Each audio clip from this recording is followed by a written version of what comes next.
पुणे जिल्ह्यातील धरणे भरू लागली व उजनी धरणात येणारी आवक ही काही प्रमाणात कमी होत होती. मात्र आता दुपारच्या अपडेटनुसार त्यामध्ये वाढ होत आहे व उजनी धरणातून जो विसर्ग कमी करण्यात आलेला होता भीमा नदी पात्रामध्ये तो वाढवण्यात 5:30 वाजल्यापासून वाढवण्यात आले आहे.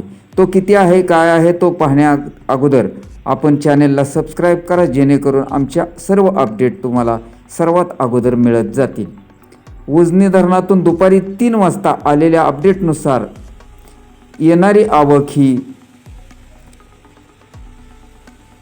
30,248 क्युसेक्स होती व उजनी धरणातून सिनामाडा योजनेत 280, दहेगाव उपसा सिंचन 900, बोगदा 900 व मेन कॅनल 2700.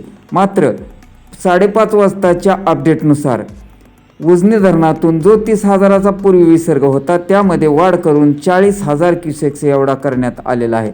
तरी सर्वांना याद्वारे विनंती करण्यात येते की कृपया नदीपात्रामध्ये कोणी उतरू नये आणि नदीपात्रात तत्सम साहित्य अथवा जनावरे असल्यास तात्काळ हलवण्यात यावे. कृपया सकल भागातील संबंधित नागरिकांना सूचना देण्यात याव्यात व सर्वांना योग्य ती खबरदारी घ्यावी.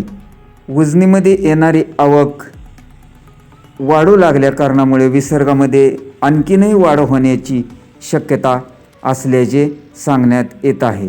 त्यामुळे सर्वांनी योग्य ती काळजी घ्यावी.